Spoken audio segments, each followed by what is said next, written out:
Hello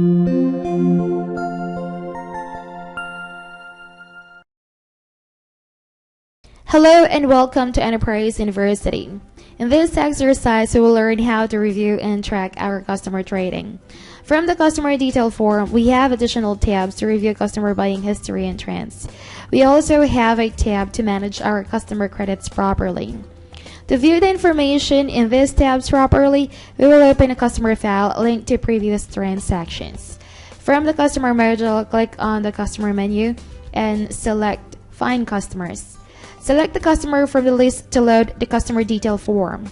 From the General tab, the Recent History tab will list all the recent transactions of the customer group by the transaction type.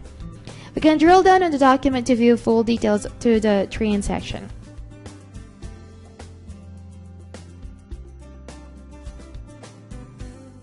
The Trading Info tab shows the latest figures from the customer trading. Let's view the customer's transaction analysis. Click on the Analysis tab. We will find two sub-tabs for monthly trading and turnover. The Monthly Trading tab shows a graph comparing the values of the customer's sales, profit, and returns. The grid below shows the values of the customer's trading information over the months of the current year.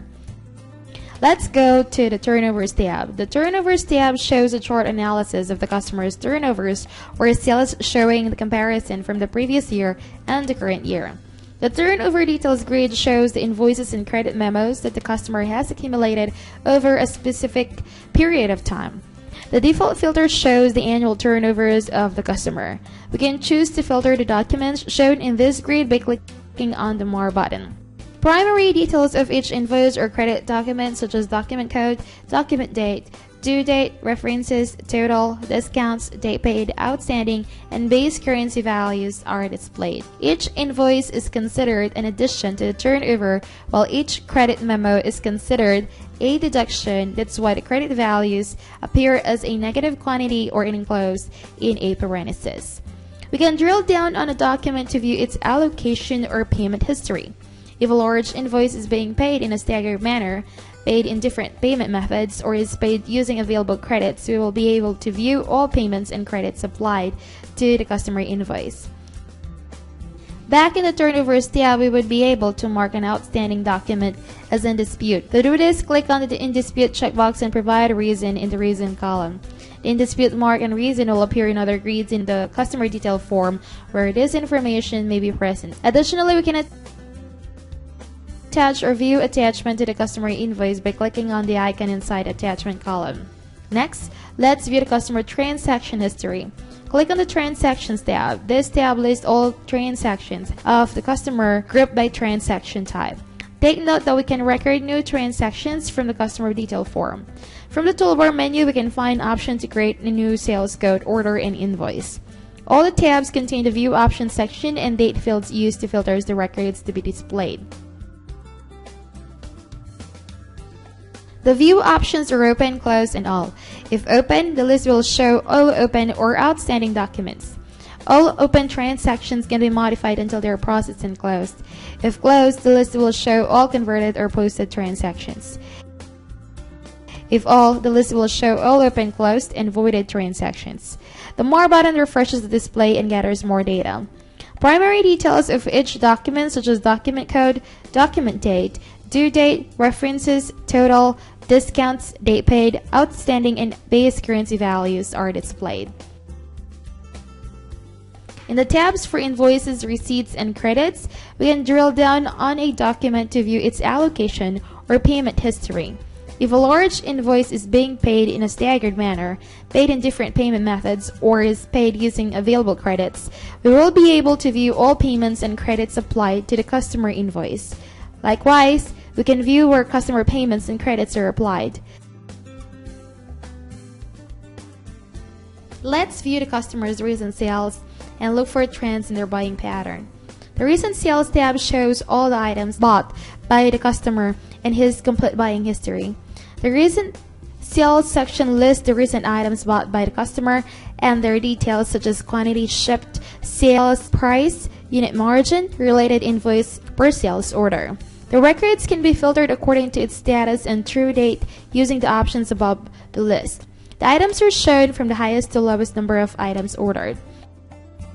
The cross-sell upsell section shows the items for cross-sell for a particular item.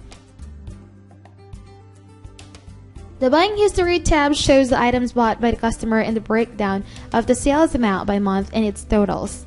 The records can be filtered according to its status: open, partial, closed, or all.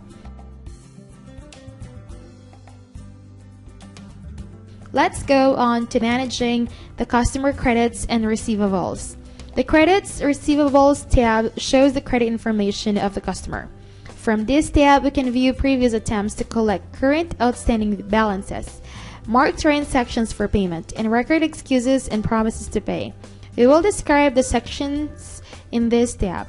We will discuss the Credits Receivable tab in detail in the Customer Credit Control lesson. The Age Debt Analysis tab shows the customer's age, debt, and other credit information. The Credit Information section displays the current credit status and payment statistics of the customer. NSF checks, debt chaser is signed, and the schedule next to credit review of the customer.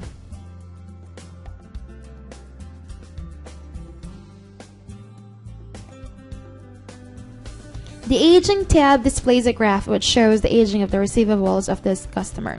No chart is displayed in this section until there are receivable and receipt transactions for the customer. The Options tab shows the history of statements and debtor letters sent to the customer and has options to put the customer on credit hold or stop from creating new transactions. From here, you can assign a debt chaser, schedule the next credit review, and set the document sending preference of the customer. The Credit Receivable List tab lists all credit receivables and receipts of the customer group by type. From here, we can review aging of the customer credits and receivables, mark and dispute documents, set promise dates, and send copies of invoices through email or fax. When you need to write down the details from discussing the debt with a customer, you can write down notes easily from the Notes tab. We will discuss the Credits Receivable List tab in detail in the Customer Credit Control lesson. Thank you for watching. In the next part of this exercise, we will learn how to create and manage sales representatives and web affiliates.